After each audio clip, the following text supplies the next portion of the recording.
అందరికీ నమస్కారం. మన కథలో ఛానల్ కి స్వాగతం.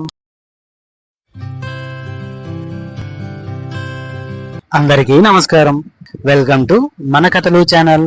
మన యొక్క ఈ ఛానల్లో పెద్దలు పిల్లలకి చెప్పడానికి ఉపయోగపడే వ్యక్తిత్వ వికాస మరియు మనోవికాస కథలు, పిల్లల చతురతకు ఉపయోగపడేటటువంటి తెనాల రామలింగడి కథలు మరియు అక్బర్ బీర్బల్ కథలు, అదేవిధంగా నీతి కథలు మొదలైనవి మన ఛానల్ ద్వారా వీడియోల రూపంలో అందించబడను. మీ యొక్క ఆదరాభిమానాన్ని సబ్స్క్రైబ్ అండ్ లైక్ రూపంలో మా ఛానల్ పై చూపించగలరు. మరి ఇంకెందుకు ఆలస్యం? మరి ఆలస్యం చేయకుండా మనం ఈ రోజు కథలోకి వెళ్ళిపోదామా? Yes, sir. Yes, sir. ఈ రోజు మనం చెప్పుకోబోయే కథ సింహావే. రాయల కొలువులో ఒక చతుర పండితుడు ఉండేవాడు. అతనికి మారువేషాలు వేయడంలో ప్రావీణ్యం సంపాదించాలనే కోరిక ఉండేది. దానికోసం ఆ కళను అభ్యసించడం మొదలుపెట్టాడు. ఒకనాడు అతను రాజుతో, ప్రభు, నేను ఏ రూపంలో కావాలంటే ఆ రూపంలోకి మారిపోగలను అన్నాడు. దానికి రాజు, సరే, నువ్వు రూపం ఎలా మార్చుకుంటావో మా ముందు నిరూపించు అన్నాడు. తెనాలి రామకృష్ణుడు కలగజేసుకుని, ప్రభు, అతని వేషధారణ కళను అందరికీ తెలిసిపోయేలా ప్రదర్శించడం సరైన నిర్ణయం కాదేమో అన్నాడు. పండితుడు కోపంతో, తెనాలి రామకృష్ణ, నన్ను చూసి అసహ్యపడుతున్నావని అర్థమైంది. నీకు నచ్చినా నచ్చకపోయినా రేపు నేను సింహం కాబోతున్నాను అన్నాడు. మర్నాడు కొలువులోని వాళ్ళంతా కుతూహలంతో ఎదురు చూస్తున్నారు. అకస్మాత్తుగా ఒక సింహం గర్జిస్తూ సభలోకి ప్రవేశించింది. అందరూ భయకంపితులయ్యారు. అది టక్కున తెనాలి ముందుకొచ్చి ఆగింది.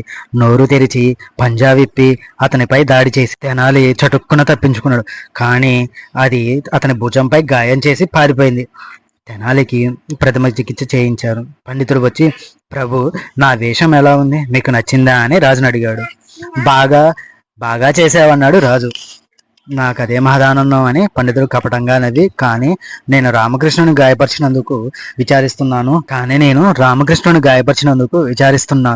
చెప్పాలంటే నేను వేషం వేసినప్పుడు నా శరీరం, ఆత్మ ఒక భిన్నమైన ప్రపంచంలోకి వెళ్ళిపోతాయి అన్నాడు. తెనాలి అతన్ని, నువ్వు ఆవు వేషం వేయగలవా అని అడిగాడు. పండితుడు, ఆవు వేషం వేయటం నాకు వెన్నతో పెట్టిన విద్య అన్నాడు. మర్నాడు ఒక అందమైన ఆవు సభలో ప్రత్యక్షమైంది. తెనాలి లేచి, ప్రభు, మన రాజవృషభం పక్కన లేకపోతే ఈ గోవుకి నిండుదనం రాదనుకుంటాను. ఇప్పుడు మనం దాన్ని తప్పక తీసుకురావాలి అన్నాడు. చతుర పండితుడు ఆ ఎద్దు వస్తే తనను కొమ్మేస్తుందని భయపడ్డాడు. తన ఆవు వేషం తీసి పారేసి, ప్రభు, దయచేసి మీ రాచవృషభాన్ని తీసుకురాకండి, అది వస్తే నా ప్రాణాలు తీసేస్తుంది అన్నాడు. తెనాలి, కానీ పండితుల వారు, వేషంలో ఉన్నప్పుడు మీ ఆత్మ వేరే ప్రపంచంలోకి వెళ్ళిపోతుందన్నారు కదా అన్నాడు. రాజుకి తీవ్రమైన కోపం వచ్చింది. అంటే నీ అసూయ వల్లే తెనాలి రామకృష్ణుని గాయపరిచావన్నమాట. నిన్ను 2 మాసాల పాటు కొలువు నుండి బహిష్కరిస్తున్నాను. ఇంకెప్పుడు ఈ మారువేషాల కళను ప్రదర్శించరాజు అన్నాడు. ఆ విధంగా చతుర పండితుడు అవమానం పాలయ్యాడు. మరోసారి తెనాలి రామకృష్ణుడు రాజు అభిమానం పొందాడు. మనం చెప్పుకోబోయే కథ ఒక శాపగ్రస్తుడి కథ. తెనాలి రామకృష్ణుడి ఊళ్ళో రామయ్య అనే అతను ఉండేవాడు. ప్రొద్దున్నే అతని ముఖం చూసిన ఎవరికైనా ఆ రోజు తిండి పుట్టదు అని ఇరుగు పొరుగు నమ్మేవారు. ఒకరోజు రాయలవారు కూడా ఈ విషయం తెలుసుకొని రామయ్యని పిలిపించి, ఈ రాత్రికి నువ్వు మా మందిరంలో ఉండు, రేపు ఉదయాన్నే నీ ముఖం నేను చూస్తాను, నాకేమవుతుందో తెలుసుకుంటాను అన్నాడు. దానికి రామయ్య అంగీకరించాడు. అతనికి రాజు శయనాగారానికి పక్కనే ఉన్న ఓ గదిని కేటాయించారు. మరునాడు ఉదయాన్నే రాజు నిద్రలేచి రామయ్య ముఖం చూశాడు. ఆ రోజు మధ్యాహ్నం భోజనానికి కూర్చొని మొదటి ముద్ద తినబోతుంటే అందులో ఓ ఈగ కనిపించింది. వంటవాణ్ణి రాయలవారు చెడామడా తిట్టి, నా భోజనంలోకి ఈగ ఎలా వచ్చింది, పోయి మళ్ళీ వండి తాజాగా తీసుకురా అన్నాడు. వంటవాడు, క్షమించండి మహారాజా, కొంతసేపు వేచి ఉండండి, మీకోసం మళ్ళీ వండుతాను అని సమాధానం చెప్పాడు. 1 గంట గడిచేసరికి తనకి ఆకలి తగ్గిపోయింది. రామయ్య నిజంగా పాపాత్ముడే అని ఆయన కూడా నమ్మాడు. వెంటనే మంత్రిని పిలిపించి, ఈ రోజంతా నేను ఆకలితో ఉన్నా పర్వాలేదు, రామయ్యని మాత్రం ఉరి తీయండి అని ఆజ్ఞాపించాడు. భటులు రామయ్యని కారాగారానికి తీసుకెళ్లారు. వారికి మధ్యలో తెనాలి ఎదురయ్యాడు. రామయ్యను ఎవరు ఎదిగిపోతున్నారని తెనాలికి తెలిసింది. రామయ్య చెవిలో తెనాలి గుసగుసలాడాడు. ఉరి తీసే ముందు భటులు రామయ్యని చివరి కోరిక ఏదైనా ఉందా అని అడిగారు. రామయ్య, ఉంది, నేను రాజుగారిని ఓ విషయం అడగాలి, ఆయన దగ్గర నుంచి సమాధానం వచ్చే వరకు నన్ను ఉరి తీయకండి అన్నాడు. వార్తాహరుడు రాజు దగ్గరికి వెళ్ళి రామయ్య చెప్పమన్న విషయాన్ని వివరించాడు.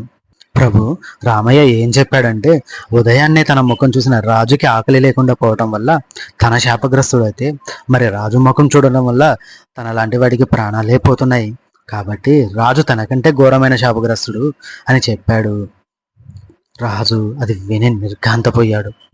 రామయ్యను ఉరి తీయొద్దని ఆజ్ఞాపించాడు. తన తన తెలివి తక్కువతనం వల్ల చేదు అనుభవం ఎదురైంది. రామయ్యని పిలిచి, నాకు చెప్పిన ఈ విషయాన్ని దయచేసి ఎవరికీ చెప్పకు. విజయనగర ప్రజలకు ఈ విషయం తెలిస్తే వారికి నా మీద విశ్వాసం పోతుంది. ఇంకెప్పుడు నా ముఖం చూడరు అన్నాడు. ఆ విధంగా తెనాలి రామకృష్ణుడు రామయ్య ప్రాణాలు కాపాడాడు.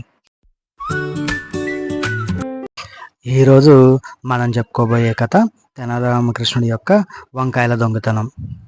ఒకసారి కృష్ణదేవరాయలు తన మంత్రుల్ని వంకాయ కూరగల విందు భోజనానికి ఆహ్వానించాడు. తన తోటలో కాచిన వంకాయలంటే ఆయనకి చాలా ఇష్టం. తెనాలి రామకృష్ణుడికి కూడా ఆ కూర అంటే ఇష్టమే. అతను తన భార్యతో ఈవేళ రాజభవనంలో జరిగిన విందులో వంకాయ కూర అమోఘంగా ఉంది అన్నాడు.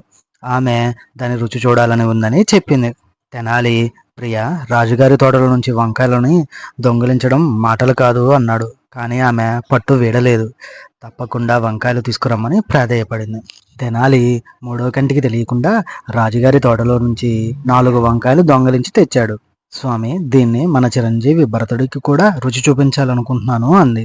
బుద్ధి లేకుండా మాట్లాడకు, వాడెవరికైనా చెప్పాడంటే ఏమవుతుందో తెలుసా అన్నాడు అతను. కానీ ఆమె ఇలాంటి రుచికరమైన వంటకం మన బిడ్డకి పెట్టకుండా తినడం భావ్యమా? కొంతసేపు ఆలోచించి, నువ్వు చెప్పింది కూడా నిజమే, వాడికి కూడా పెట్టు అన్నాడు. వాళ్ళ కుమారుడు మిద్దె మీద నిద్రపోతున్నాడు. తెనాలి ఓ బకెట్ నీళ్లు తీసుకెళ్లి అతని మీద గుమ్మరించాడు. అయ్యో లేనాయన, వర్షం వస్తుంది, లేచి కిందకిరా అన్నాడు. భోజనం చేశాక భరతుడు కింది గదిలో నిద్రపోయాడు. వంకాయల దొంగతనం వార్త నగరమంతా పాకిపోయింది. రాజుకి చాలా కోపం వచ్చింది. తోటమాలి, ప్రభు 4 వంకాయలు దొంగలించారు అన్నాడు. రాజు, వెళ్ళి దొంగ ఎవరో తెలుసుకొనిరా అని ఆజ్ఞాపించాడు. మంత్రి అప్పాజీ, ప్రభు, తెనాలి రామకృష్ణుడి మీద నాకు అనుమానంగా ఉంది అన్నాడు. రాజు అంగీకరించి, కానీ అప్పాజీ, అతను వికటి కవి అవ్వటం వల్ల తనకే పాపం తెలియదని రుజువు చేసుకోగలడు. అతను కొడుకుని పిలిచి అడిగితే బాగుంటుందేమో అన్నాడు. రాజు తెనాలి కొడుకుని పిలిపించారు. రాజు అతన్ని, భరత్, నువ్వు నిన్న రాత్రి ఏం కూర తిన్నావు అని అడిగాడు. ఆ కుర్రాడు, వంకాయ కూరతో అన్నం తిన్నాను, అది చాలా రుచిగా ఉంది అన్నాడు. అప్పాజీ, రామకృష్ణ, నువ్వు ఇంకా దొంగవి కాదని ఇంకా బుకాయిస్తావా అన్నాడు. తెనాలి, లేదు, నేను దొంగని కాను. నా కుమారుడు కలగన్నట్టున్నాడు. ఉదయం నిద్రలేచి రాత్రి వర్షం వచ్చిందని చెబుతున్నాడు. కావాలంటే మీరే అడగండి అన్నాడు.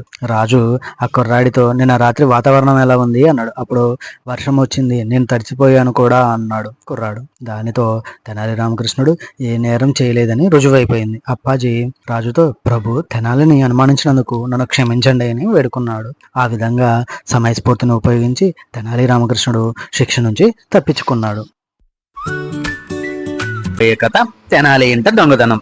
ఒకనాటి రాత్రి తెనాలి రామకృష్ణ దంపతులు భోజనం చేసి నిద్రపోయారు. అకస్మాత్తుగా పెరట్లో నుంచి ఎండుటాకులు గలగలా అని వినిపించాయి. కొంతమంది దొంగలు తన ఇంటికి దొంగతనానికి వచ్చారని గ్రహించాడు తెనాలి. తెలివైన అతని బుర్ర పనిచేయడం మొదలుపెట్టింది. భార్యామణి, నీకు తెలుసా, కొంతమంది బరి తెగించిన దొంగలు మన ఊర్లో తిరుగుతున్నారని తెలిసింది. నీ విలువైన నగలన్నీ భద్రంగా దాచుకున్నావా?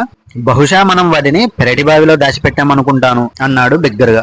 లేదు అందామె. సరే, ఇప్పుడే ఆ పని చేద్దాం రా అన్నాడు తెనాలి. ఇద్దరూ కలిసి వాళ్ళ విలువైన వస్తువులన్నీ ఒక పెట్టెలో పెట్టి దాని పెరట్లో ఉన్న బావిలో పడేశారు. తిరిగి వచ్చి యథాప్రకారం నిద్రపోయారు. చిత్రంగా కొంతమంది దొంగలు నిజంగానే అక్కడున్నారు. తెనాలి ఎత్తుగడని విన్నారు. బావిలోని నగల పెట్టెను తీయడానికి అందులోని నీటిని తోడడం మొదలు పెట్టారు. నీరంతా తోడేసరికి రాత్రి గడిచిపోయింది. తెల్లారేసరికి బావిలో నుంచి పెట్టెను తీయగలిగారు. దాన్ని తెరిచి చూసి దిగ్భ్రాంతి చెందారు. చాలా కోపం వచ్చింది. అందులో రాళ్ళు రప్పలే ఉన్నాయి. అది తమను మోసగించడానికి తెనాలి పన్నిన పన్నాగమని గ్రహించారు. పెరట్లో నుంచి వెళ్లిపోతుంటే తెనాలి వాళ్ళని ఆపి ధన్యవాదాలు చెబుతూ, మిత్రులారా, నా తోటకి నీరు పెట్టినందుకు మీకెంతో రుణపడి ఉన్నాను.